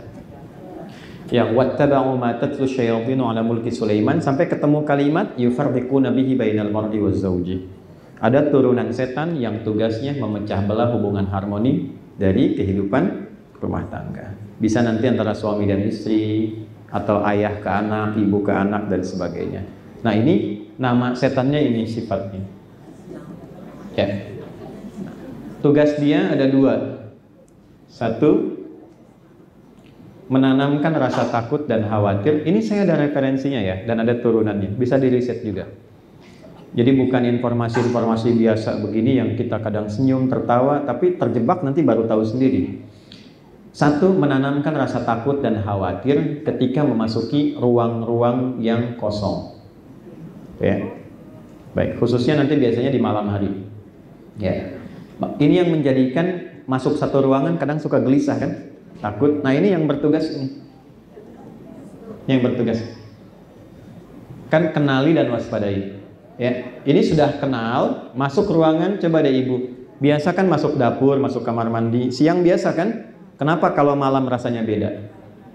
Ya kan? Atau masuk sendirian, nggak sama kan rasanya? Padahal rumah sendiri. Bangun ibu yang desain, ibu yang minta sama arsitek, tapi yang gelisah ibu juga. Nah ini yang bertugas ini. Cara mewaspadainya, ya bagi yang muslim lihat baik-baik, ucapkan salam. Ini kata Nabi, ucapkan assalamualaikum. Maka ketika diucapkan assalamualaikum, setan ini akan berkata pada kawannya, kita tidak punya tempat menetap di sini. Oke? Okay? Tugas ibu hanya mengucapkan, nggak usah tunggu jawaban. Mau dijawab mau tidak itu bukan urusan ibu. Assalamualaikum, salam. Dijual besok rumahnya. Ya, udah ucapkan aja itu. Nah, kalau tidak diucapkan langsung masuk, maka setan berkata pada kawannya, kita punya tempat menetap di sini. Ya, saya ini ajarkan ke anak-anak kami bu di rumah. Ya, saya pilih redaksi dan diksi kami bukan kita, karena yang punya anak saya dan istri. Ya, anak saya dari sejak usia 3 tahun. Namanya Muhammad Hamil Quran, sana 11 tahun, itu kami tanamkan, nak, hati-hati di ruang-ruang kosong di kamar ini ada setan dan namanya dasim. Kalau kakak mau usir itu, ya katakan assalamualaikum, dia akan langsung pergi terbirit-birit. Itu langsung dipraktekkan bahasa Kian, bu. Langsung dia masuk ke kamar, dia katakan assalamualaikum dasim. Dia sebut namanya sekalian gitu. Alhamdulillah sampai hari ini jadi pemberani itu. Dan kadang kita suka motivasi. Nah ini tugas satunya nih, menanamkan rasa takut, khawatir, gelisah. Cara mewaspadainya tadi ucapkan assalamualaikum. Dan oke, yang kedua, ini yang paling pokok harus diketahui. Mencoba mengganggu sifat harmoni dalam keluarga, menghadirkan gangguan dalam kehidupan berkeluarga.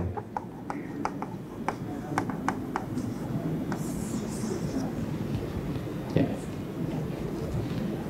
Ibu dengan suami demikian adanya, kan menikah baik-baik, senang, foto, nyaman, damai. Kenapa tiba-tiba kok salah pahamnya dalam? Padahal bisa didudukan, ya. Dalam satu kali duduk bisa bicara, kok bisa, mohon maaf, yang siang jadi malam, malam jadi besoknya lagi, jadi saling cemberut dan sebagainya gitu. Nah ini yang ngambil peran ini, yufarriquna bihi bainal mar'i wa zawji. Karena itu nanti ini ada babnya bu. Ya mohon izin ya, mungkin untuk anaknya atau cucunya yang mau menikah, saya sarankan sebelum menikah itu diberikan pendidikan dulu pranikah. Supaya mempelajari kehidupan rumah tangga itu bukan setelah menikah.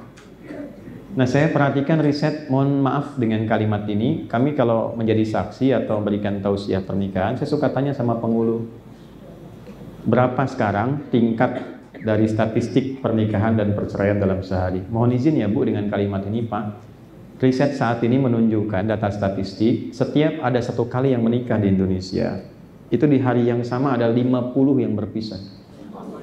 Gitu.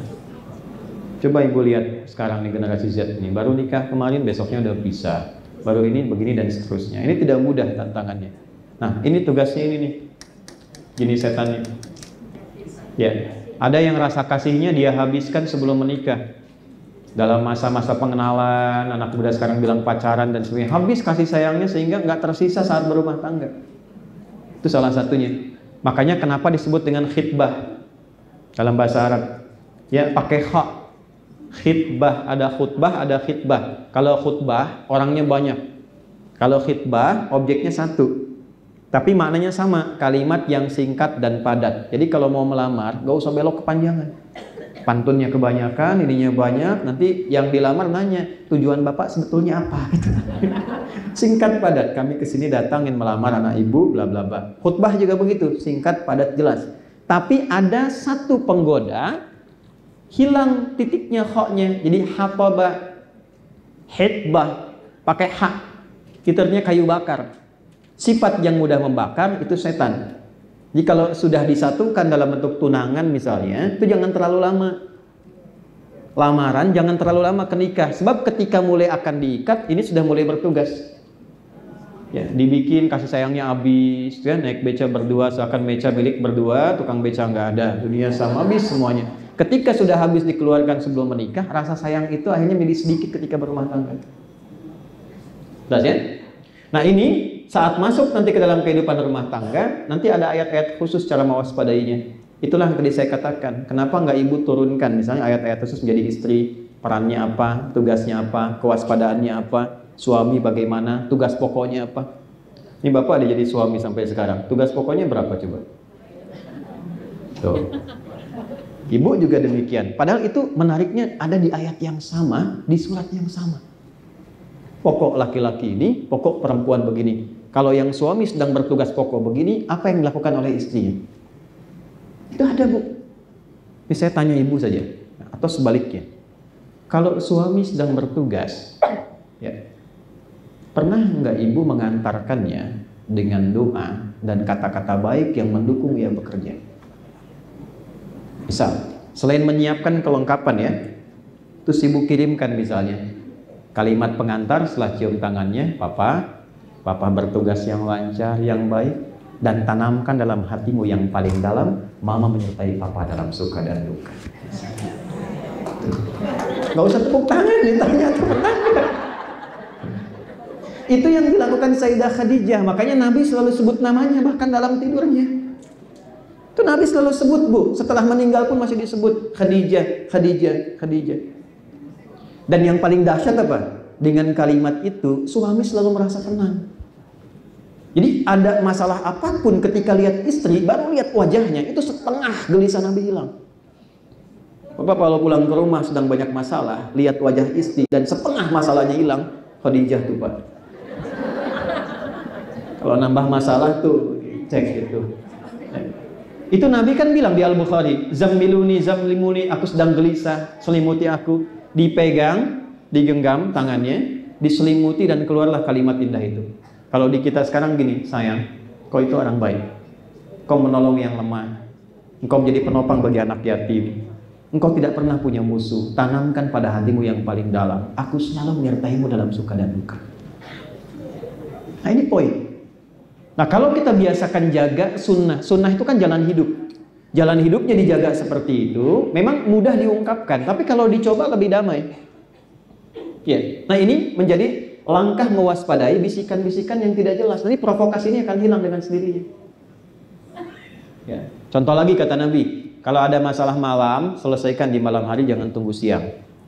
Kalau ada masalah siang, selesaikan siang hari, jangan tunggu malam. Dan jangan dibuka ke publik. Itu kalimat hadis. Jika Anda membukanya, bahayanya apa? Ketika masalah di rumah sudah selesai, yang di luar belum selesai. Dan meralatnya nggak mudah lagi. Nah sekarang semua zamannya online. Masalahnya makin kompleks. Tadi saya sampaikan pada Ibu Ketua BPK, ada hadis Nabi mengatakan kewaspadaan tentang terjadinya pergantian era ke digitalisasi. Saya ti'alaikum unasun aw kama qala, nanti akan datang satu era terjadi percepatan digital. Taqarabul aswaq, tandanya pasar mudah diakses. Dulunya berangkat manual, pakai ojek, pakai angkot, sekarang klik barangnya datang. Sudah terjadi? Berarti yang Nabi katakan betul. Oke, taqarrubuz zaman, waktunya semakin cepat akselerasinya. Setahun, ini detail hadisnya, setahun kayak sebulan, sebulan kayak sepekan, sepekan kayak sehari, sehari begitu cepat berlalu. Nah, saat itu terjadi, yantashirul kadzib tantashirul fitan. Masalah sosialnya makin kompleks, dinamikanya makin beragam, fitnahnya makin banyak, manipulasinya makin komplit. Karena apa? Yang offline pun makin cepat terakses karena pindah ke online. Dulu judi offline kan, sekarang online, semua bisa akses. Ya, ini luar biasa ini. Saya cek kemarin Zeus aja udah main judi tuh. Ya. Repot tuh. Semua anak terbawa. Ada permainan Zeus tuh, jadi candaannya Zeus aja main judi katanya. Yang mau saya katakan adalah kompleksitasnya begitu tinggi. Kalau ditarik ke masalah rumah tangga dengan tugas ini, yang dulu offline tidak mudah terbawa, sekarang godaannya naik, Bu. Ibu kan kalau punya masalah, bawaannya kan sekarang pengen bikin status aja. Dulu bisa ditahan, sekarang godaannya tambah. Nah, ini poin, hati-hati. Maka apa yang terjadi? Fa in khiftum shiqaqa bainihima fab'athu hakaman min ahli wa hakaman min ahliha. Kalau terjadi satu masalah di rumah tangga, perbaiki komunikasi. Kalau sulit, nih poinnya, jangan sembarangan curhat kepada siapapun kecuali pada sosok yang dipercaya membawa solusi dan maslahat. Itu bahasa Quran. Makanya Nabi Yakub tuh kalau ada masalah itu selalu mengatakan begini. Itu ada di Quran surah ke-12 Yusuf ayat 86 sampai 88. Quran surah 12 ayat 86 sampai 88. Saya percepat. Innama ashku bathi wa huzni ila Allah.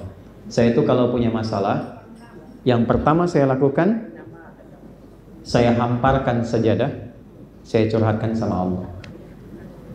Bathi itu kegelisahan yang dalam. Huzni itu kegelisahan yang mengalirkan air mata, sedih. Ada masalah dengan anak, ada masalah dengan pasangan, jangan curhat keluar.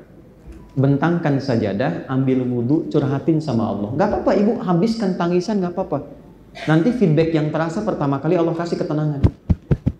Solusi belum datang, tapi tenang itu hadir. Nah, dari ketenangan itulah dibimbing mendapatkan solusi. Kan jiwa yang tenang melahirkan solusi yang cemerlang kan? Ya, catat tuh, bikin status. Mahal tuh kalimat itu. Tenang dulu aja. Ya. Nah, sajadahnya jangan dibentangkan di Instagram, jangan di Facebook, jangan di YouTube. Bentangkan di tempat kita curhat. Jelas? Oke. Saya kira ini gambaran dasar. Nama satu, saya agak cepat dulu turunkan nama-namanya ya. Dua, ada namanya Khanzab. Saya 5 menit lagi selesai. Dua, Khanzab. Khanzab. Ada? Khanzab ini setan khusus menggoda orang sholat. Oke? Ya. Setan khusus menggoda orang sholat. Bukan Hamzah, Khanzab. Oke, B ujungnya. Izin Pak, yang DKM, kalau di masjid dia tambah tugas menggoda DKM masjid. Hati-hati. Betul, betul. Dibikin DKM-nya ribut. Sebab kalau jamaah ribut, yang lain bisa datang. Kalau DKM-nya ribut, jamaah malas datang. Ini. Makanya Bapak kalau bikin masjid, di awal semua semangat, Bu. Semua semangat. Tapi kalau sudah jadi, bisa ribut. Ya, bisa hadir, bisa macam-macam. Ya. Ini DKM itu Dewan Kepengurusan Masjid. Ya, Dewan Kemakmuran Masjid. Khanzab, sifat dasarnya menggoda orang sholat. Ini saya kasih bocoran dikit, bocor halus banget nih. Lihat sini. Di Abu Dawud, idza kabbara. Perhatikan kalimatnya. Kalau ibu sudah mau sholat, bapak itu bisa fokus, siap berniat dan seterusnya. Tapi kalau sudah mulai takbir, disitulah setan masuk. Oke? Nah, jadi saya bacakan agak lengkap sedikit. Fa idza udzina fa farra syaitanu wa alaihi dharar. Kalau adzan dikumandangkan, setan berlari karena anti dengan suara adzan. Oke, makanya orang yang jarang sholat pun itu bergetar. Ya Allah, sudah adzan gitu. Tapi ketika fa'idha thuwiba fa'ada. Kalau adzan selesai, setan balik. Makanya orang rajin sholat pun langsung keluar di dalam hatinya. Baru adzan, belum qomat. Cek waktu qomat berapa menit gitu. Oke? Nanti duhur kelihatan Pak itu. Ya. Teruskan. Wa idza kabbara, maka ketika mulai bertakbir barulah dia bertugas. Anda sehusyuk apapun saat akan memulai, ketika mulai bertakbir Anda akan merasakan sensasi yang berbeda. Fayaqulu syaitanu udhkur kadza udhkur kadza. Maka setan mulai bertugas dengan membebani pikiran, ingat ini, ingat itu. Maka Anda ingin mengingat apa yang tidak ingin Anda ingat. Kalau nggak percaya nanti sholat zuhur. Jadi saat ibu bapak sudah mulai fokus dan takbir, ceramah saya sekarang pun itu akan masuk di kepala ibu dan bapak. Ingat ya, setan bertugas. Nah itu setan, bukan saya itu. Nanti kalau nggak percaya duhur tuh masuk tuh. Ya. Yang dari cicilan kredit ini sampai masuknya itu gini. Kalau kita bisa pergi jauhkan, nanti masuk yang lain lagi halus. Ya, masuk lewat cucu, lewat ini, lewat itu dan seterusnya. Hatta la yash'ural musalli kam raka'atan yusalli, sampai nanti ada terjadi kasus orang sholat tidak sadar berapa rakaat sedang menunaikan sholatnya. Nah itu konfirmasinya ya.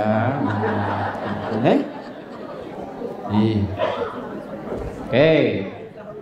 Waspadanya gimana? Kan baru kenali. Waspadanya gimana? Caranya 2. 1. Kalau was-was sebelum sholat. Was-was itu kegelisahan yang mengarahkan pada keburukan. Kalau gelisah itu normal. Kalau gelisah normal itu namanya khauf. Khauf, gelisah tapi normal. Rasa takut yang normal. Ya, ibu khawatir kalau anak belum pulang jam sekian, kan? Ibu khawatir kalau tugas belum selesai. Ibu gelisah ini kapan ceramah selesai, misalnya, kan? Itu biasa, itu khauf namanya. Tapi kalau kegelisahan yang mengarahkan pada sifat buruk itu was-was. Was-was itu pasti syaitan. Alladzi yuwaswisu fi.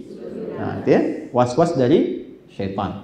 Perhatikan kalimatnya. Kalau mau sholat was-was, maka 1 sebelum sholat ucapkan a'udzubillahi minasyaitonir rajim. Dan boleh baca Al-Falaq dan An-Nas. Kalau masih gelisah, nggak enak. Sudah? Lalu mulailah enak takbir. Rakaat pertama walaupun subuh 2 rakaat, rakaat pertama kan bisa khusyuk. Rakaat kedua mulai terganggu kan? Masih ingat unsur manusia ada berapa? 3 kan? 1 fisik, yang bicara lisan, yang bergerak tangan, kan? Hati yang di dalam. Maka supaya seimbang dan terjauhkan dari godaan setan ketika sholat, 3-tiganya berfungsi. Tangan mengangkat begini, ini ada artinya. Ya, saya mengajar di fikih sholat, ini ada artinya. Bukan sekedar begini, tidak. Ini maksudnya buang urusan dunia ke belakang, pasrahkan pada Allah. Jadi kalau mau sholat, dunia jangan dibawa. Yang bikin tidak khusyuk, dunia masih di bawah. Buang ke belakang, pasrah sama Allah. Makanya kita katakan Allahu Akbar. Ya, tidak ada lagi yang lain. Nah ini kadang-kadang sering terjadi, lisannya Allahu Akbar, tapi di kepalanya mobil Hu Akbar, kredit Hu Akbar, kan? Cicilan Hu Akbar, ya, sendal Hu Akbar dan sebagainya. Nah itu buang. Yang kedua, ketika fisik mulai beraksi, beraktivitas, lisan bicara, tangan bergerak, pikiran menerjemahkan akal. Sehingga membuat pikiran tidak sibuk dengan yang lain. Misal begini, Allahu Akbar, tangan begini, nutup, lisan mengucapkan, pikiran menerjemahkan, Allah Maha Besar. Hati meresapi, ya Allah, aku mengatakan Engkau yang Maha Besar, tapi aku malu bahkan sebelum sholat, aku kadang bersikap besar terhadap orang lain, sombong terhadap pasangan, angkuh dengan teman, merasa yang paling hebat. Itu yang menjadikan Abu Bakar baru takbir sudah nangis. Karena takut antara lisan dengan hatinya beda. Itu. Nah ini dulu sholat seperti itu, Bu. Makanya ada dampak pasca sholatnya jadi orang baik. Tanha anil fakhsya wal munkar. Nah sekarang karena sholatnya nggak pakai rasa, cuman di lisan, nggak nyampe ke pikiran, ini yang repot. Sehingga yang terjadi formalitas penunaian sholat saja. Yang penting kewajiban selesai. Itu ada isyaratnya di Quran surat 4 ayat 103. Ya, fa idza qadaytumus sholata fadhkurullah. Ada orang yang motif sholatnya yang penting sholat. Sah, sudah, beban tidak ada. Pahala tergantung keikhlasan. Tapi manfaat sholatnya tidak efektif. Kurang maksimal. Kalau ingin maksimal, 3 difungsikan.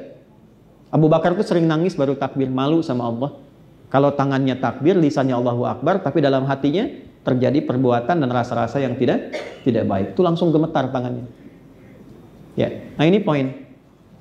Dalam sholat kurang lebih caranya demikian. Itu rumusnya di Quran surah ke-29 ayat ke-45. Utlu ma uhya ilaika minal kitab. Sebelum sholat, tolong baca dulu, pelajari, pahami. Utlu dulu dari kata tilawah. Kalau ibu buka di mushaf, artinya bacalah. Tapi kan ikra, bacalah juga. Kalau ikra, baca tanpa menuntut paham. Oke? Kalau tilawah, membaca, memahami, dan mengamalkan. Orang yang baca tanpa paham, qori. Oke? Perempuannya qori'ah. Ya. Nah, kalau ingin dipahamkan maka ada tilawah. Makanya kan tadi ya, ada baca kan qori, ada yang satu lagi yang menerjemahkan siapa? Nah, sari tilawah. Sebetulnya aslinya tilawah saja, tidak pakai sari. Cuma mungkin dulu yang pertama menerjemahkan Bu Sari. Makanya jadi sari tilawah. Ya, coba Pak Adi, maka jadi Adi tilawah. Asalnya tilawah saja. Ya, tilawah tuh baca, pahami dan amalkan. Kalau mau sholat, kata Allah, kalau sholatnya pengen enak, terasa ke hati, tidak sekedar menggugurkan kewajiban, maka coba sebelum sholat pelajari dulu. Ya, ada sindiran halus tapi tajam. Akan ditemukan orang-orang sholat, tapi tidak memahami apa yang dibaca dan dilakukan dalam sholatnya. Nggak usah langsung semua ya Bu. Hari ini Bu belajar, kenapa sih bacanya Allahu Akbar? Nama Allah kan banyak 99. Kenapa tidak Allahur Rahman, tidak Allahur Rahim? Kenapa Allahu Akbar? Setelah itu iftitah. Kenapa ada 9 bacaannya? Kenapa ada Allahu Akbar kabira? Kenapa ada misalnya Allahumma ba'id? Tidak ada orang baca Allahu Akbar kabira sampai wajah tuh, kecuali bacaan itu merubah dia menjadi orang baik setelah sholat. Dan bertekad menjadi pribadi yang baik sampai wafat. Coba deh, wajah tu wajhiya lilladzi fataras samawati wal arda hanifan muslima wa ma ana minal. Perhatikan, inna sholati wa nusuki wa mahyaya lillahi rabbil la syarika lahu wa bidzalika umirtu wa ana minal. Pertanyaannya, paham gak yang dibaca itu? Ya Allah, saat ini, detik ini, aku pasrahkan diriku kepadamu penguasa alam. Kalau saat ini aku sholat, selama ini aku ibadah, dan kalaupun aku berkehidupan setelah sholat, aku berjanji akan menjadi pribadi yang lebih baik lagi. Tapi kalau engkau wafatkan aku dalam sholat ini, maka mohon tetapkan aku sebagai orang Islam yang tidak pernah berbuat penyimpangan selama hidupku kepadamu. Itu maksudnya.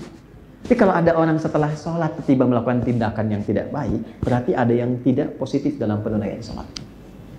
Yang salah bukan sholatnya. Jadi jangan simpulkan begini, untuk apa sholat kalau masih berbuat jelek? Tidak. Karena yang baik pun banyak. Jadi kalau peci tidak pas dengan ukuran kepala, jangan dipotong kepalanya. Sesuaikan ukuran pecinya. Oke, nah saya berhenti di sini dulu, ibu sekalian. Ini baru 2, memang setan ini bahaya nih. Baru 2 aja udah panjang pembahasannya nih. Nanti ada setan wudhu, yang belum kita bahas kan setan kantor, ya, terus setan pasar. Di mall tuh ada setan kok, jangan salah. Jangan salah, itu yang sering menjadikan ibu kalau ke mall dan ke rumah sering ada pikiran tentang barang-barang di mall. Jangan salah. Ya, ibu kalau sedang dengan suami ngobrol, "Pah, tadi di mall ada yang bagus deh, Pah, tasnya." Ibu nggak sempat beli. Terus suami bilang, "Mah, itu juga lemari masih banyak tas yang, oh iya ya, pas, astagfirullah gitu ya, belum dipakai. Tapi yang tadi juga bagus kok, Pak." Itu setan mall ikut ke rumah. Nanti di pembahasan berikutnya kita bahas siapa setan itu ya. Namanya siapa, keadaannya gimana, dan sebagainya. Termasuk nanti setan yang mengganggu anak-anak. Makanya ada doa untuk anak-anak.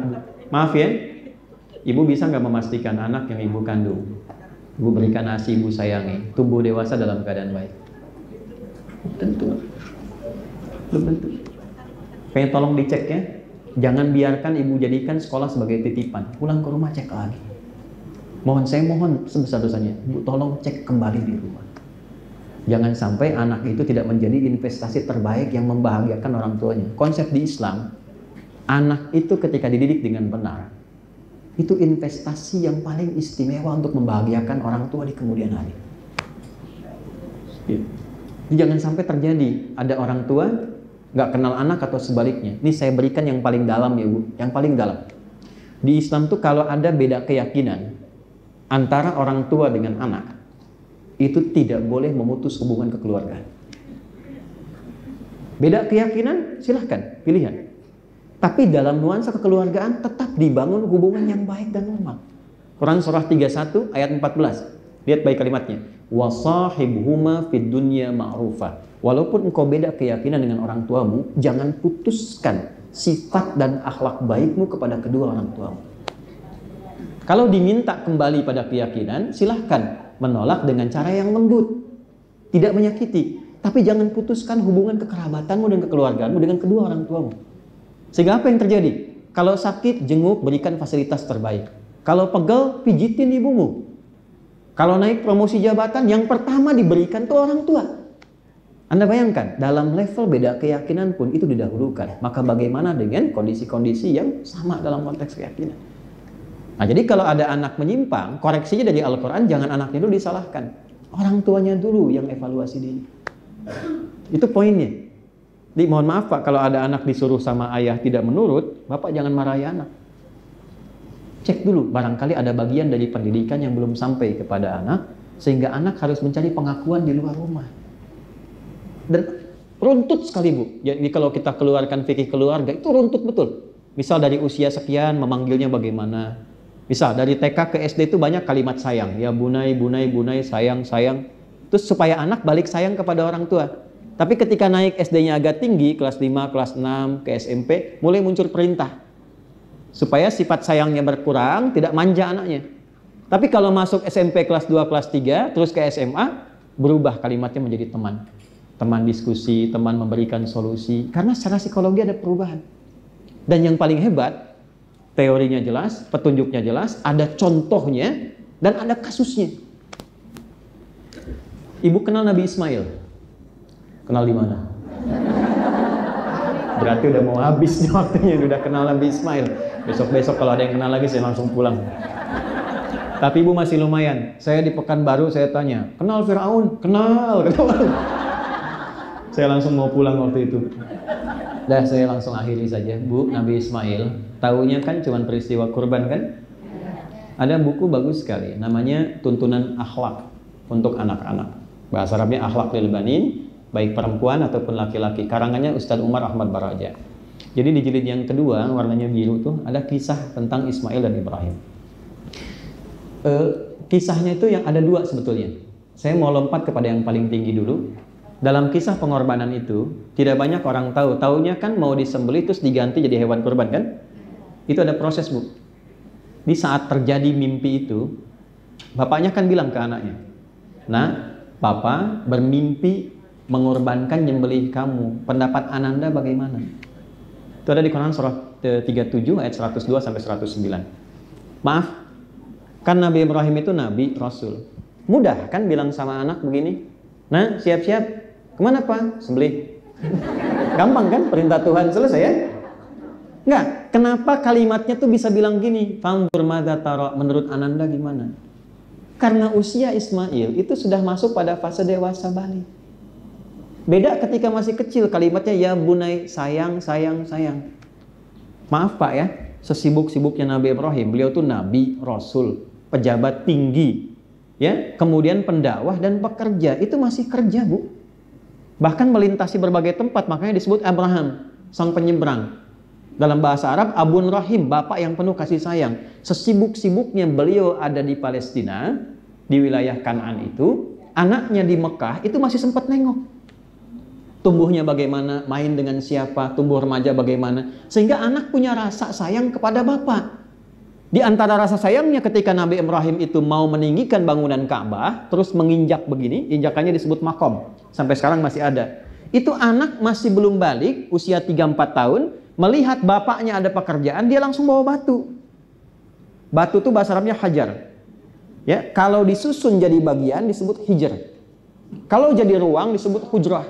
Maka dia bawa di sisi lain dengan mengatakan, bahasa kitanya, Pak, aku mau bantu ya. Dia susun-susun sehingga bagian itu sampai sekarang disebut hijr Ismail. Nah sekarang pertanyaannya, bagaimana mendidik seorang anak yang punya rasa kepemilikan tinggi, bahkan ketika ayah dan ibunya punya satu beban tugas pun, dia ingin mengambil bagian itu. Rasa, kenapa? Karena ada rasa yang dibagi juga. Sesibuk-sibuknya masih ada sempat tuh nengok, sempat tuh lihat. Saya ini terbang Bu ya Pak, Ini saya ngejar hanya untuk balik, lihat anak pulang sekolah, hanya untuk dilihat terus langsung ke bandara. Supaya anak tidak kehilangan ayahnya. Jadi yang ditunggu itu, anak nggak peduli Pak. Saya ini disebut di Timur Tengah Syekh. Di sini dipanggil Kiai, panggil Ustadz. Ada gelar. Tapi anak saya nggak peduli, dia cuma pengen ayahnya. Tidak pernah selama saya ngajar dan pulang, saya disambut di pintu depan, anak saya mengatakan, Kiai. Gak ada. Mereka bilang, Buya. Itu ayahnya. Anak saya usia 3 tahun, Ahmad, dengan kakaknya, Amel. Saya mau berangkat, Buya sebentar. Rupanya 2 anak ini kompak bikin gambar. Dan bilang, Buya jangan buka, kecuali saat di jalan. Salaman, begitu saya buka, digambarlah seorang berpeci, akan pergi, dilepas oleh 2 orang anak, 1 laki-laki, 1 berkerudung. Lalu ditulis di atasnya, I love you Buya, engkau adalah ayah terbaik yang Allah kirimkan untuk. Itu sampai sekarang kertas itu selalu saya masukkan dompet, nah pernah ditinggal aktivitas. Terus siapa Anda? Anda mau jadi silahkan auditor utama, pejabat hebat, sampai ke rumah dia butuh ibu dan ayahnya. Nah yang sering ganggu itu ini. Dia kesibukan di kantor dibawa ke rumah. Anak tuh gak tahu apa-apa. Bapak boleh sibuk di kantor, tapi pulang ke rumah tuh anak butuh ayah. Ayah, diam kamu. Yang bikin bapak harus marahin bapak juga. Ibu juga demikian. Nah ini hal-hal yang simpel, sehingga ketika akan dikorbankan itu saat dewasa, itu diajak dialog. Sayangnya menurun, dialog muncul. Setelah itu dibawalah ke bukit. Di atas bukit itu ternyata ada dialog yang terjadi luar biasa. Kembali ke buku tadi, Pak, tolong pisahkan dulu baju luarku, supaya nanti dirapikan dan diberikan kepada mama sebagai hadiah terindah dari anak tunggal yang sangat menyayanginya. 2, Pak, 2. Tolong ikat dengan kuat. Ikatan ini pastikan supaya aku tidak bergerak dan meronta dalam proses ini, sehingga membuat nanti papa, menjadi terpengaruh dan tak jadi melaksanakan perintah Allah. 3, Pak, tolong tajamkan pisaunya dengan kuat supaya mempercepat proses penyembelihan itu dan tidak membuat engkau ragu-ragu menyembelihku atas perintah Allah. Itu. Dan ini menjadi sunnah sampai sekarang. Hewannya diikat dengan baik, tidak menyakiti, pisau ditajamkan, kan? Setelah itu disiapkan dengan baik, keluarga diberitahu dan sebagainya, lalu dibagi hasilnya. Itulah yang menjadikan Allah menguji sedemikian kuat, lalu mengganti dengan ritual yang nilainya dipelajari oleh kita sekarang. Di kurban itu bukan persoalan pilih hewan yang paling bagus, sembelih, bagikan, itu korban namanya. Kurban itu dari kata koruba, membangun kedekatan lebih antar famili dekat, hubungan ayah dengan ibu dekat, suami istri dekat, anak dekat, dengan Allah dekat, dengan tetangga dekat, hubungan harmoni, itulah kurban. Kok bisa orang kurban setelah itu mencela, setelah itu saling menjatuhkan, saling menghina? Itu bukan kurban namanya. Ada sesuatu yang kita koreksi gitu. Nah di tahap-tahap itu ibu sekalian, bapak sekalian, saya kira kita penting belajar ini untuk mengambil hikmahnya. Mudah-mudahan hari ini menyatukan kita untuk jadi keluarga yang baik. Hari ini mudah-mudahan kita diberkahi oleh Allah. Ya, mari kita berdoa. Semoga doa ini mengantarkan kita semua pada insan-insan yang berbahagia di dunia, dan insya Allah bisa juga mendapatkan kemuliaan di akhirat saat kembali pada Allah Subhanahu wa Ta'ala.